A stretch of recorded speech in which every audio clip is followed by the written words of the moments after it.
O ministro aposentado do Tribunal Superior do Trabalho, José Luciano Castilho Pereira, se formou em 1960 pela Universidade Católica de Belo Horizonte.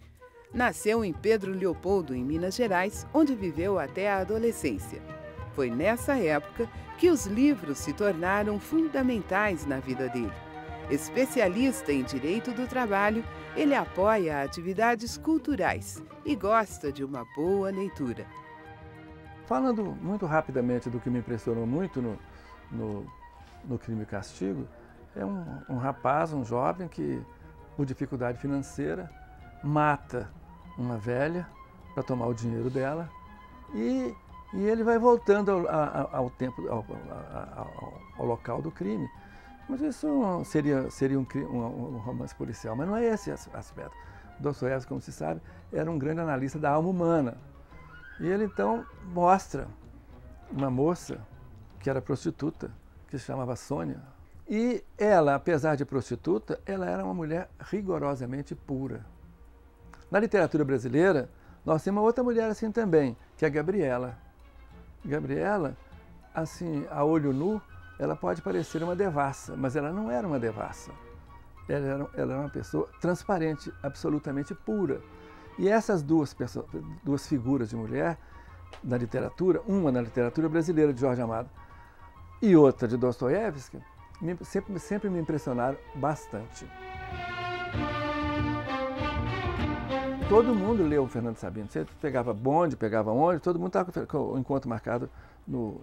E o que é que ele conta no encontro marcado? Ele conta a história de um jovem, pessoa muito nova, que sonhava muito, como todo mundo nessa idade sonha muito, e ele é um encontro marcado com a vida, e ele conta mais ou menos, que sempre se perguntou ao Fernando Sabino, esse livro é autobiográfico? E ele sempre negou, mas parecia, porque ele se casou em Minas com não vou falar os personagens, mas se casou em Minas muito bem. A filha de quem, o sogro dele tinha grande influência política, conseguiu para ele um cartório no Rio de Janeiro. Ele foi para o Rio, morar no Rio, como titular de um cartório, e depois separou-se da mulher dele, o que era muito raro naquela época, e, por consequência, devolveu o cartório. Mas isso, de qualquer maneira, marca, para quem é novo e lê uma história dessa, marca uma fidelidade a determinados princípios que norteiam a vida da gente.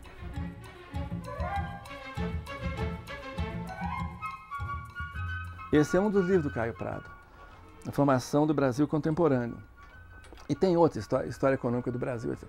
Então eu fui descobrindo, quer dizer, o Caio Prado era um historiador marxista. Eu não sou marxista, mas o Caio Prado introduziu um pensamento marxista que vale até hoje, de que a história, os ciclos econômicos da história que fazem com que a história caminhe. Até então, você pegava um livro de história, e o livro de história que eu estou falando, livro de história para nível colegial, era só datas e nomes. O Brasil foi descoberto no dia tal, fulano de tal, fulano de tal, fulano de é tio, é avô, e ninguém gostava de história. Então, para eu dar aula de história, eu tinha que ler e abolir o livro didático. Dava aula com livros que eu lia. E, graças a Deus, tenho vários alunos meus daquela época que são professores de história, que fizeram curso de história. Quer dizer, o bom professor é aquele que não atrapalha o aluno. Nessa época, até os anos 60, mais ou menos, a população brasileira estava toda no meio rural.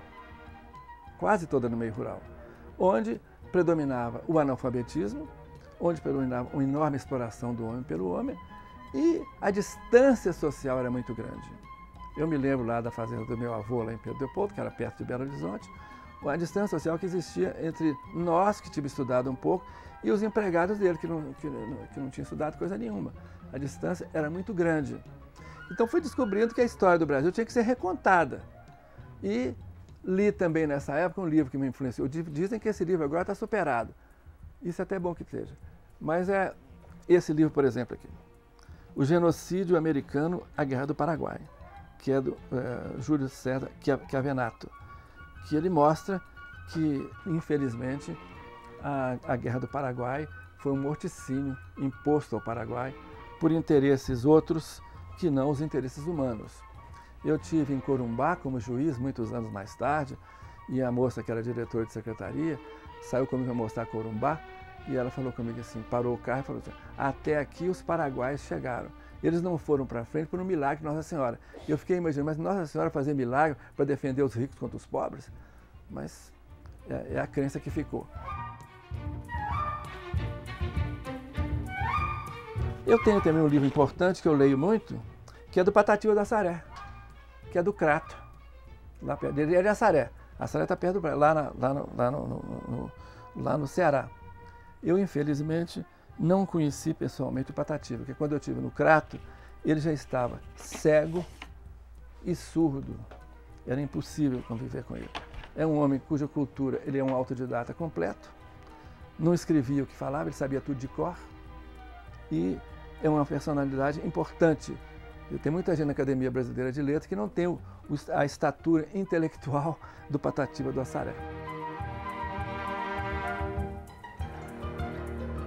Nos anos 90, foi publicado um livro na Europa chamado Depois da Guerra, Depois da Queda. Que queda? A queda do mundo socialista, depois da queda.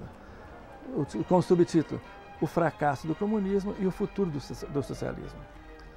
Nesse livro, são vários autores da esquerda europeia que escreveram. Eu vou citar um deles, o Erich Robensbaum. Robensbaum, em 1990, falou uma coisa profética. O que ele disse? Ele disse o seguinte, o que sustentava o estado do bem-estar social, que era a nossa esperança que todo mundo vivesse bem, era o medo, do lado de cá, do medo do comunismo. Então vão tratar bem os empregados aqui, vão tratar bem o povo aqui, para eles não virarem comunistas. E ele conclui, já que o comunismo acabou, o estado do bem-estar social vai acabar também. E, lamentavelmente, ele acertou. O estado do bem-estar social. Agora, o estado do bem-estar social não pode ser implantado porque não tem dinheiro. Diz a Constituição brasileira, em primeiro lugar, o social, depois a economia. Como é que nós praticamos? Primeiro a economia. Se sobrar, vai para o social.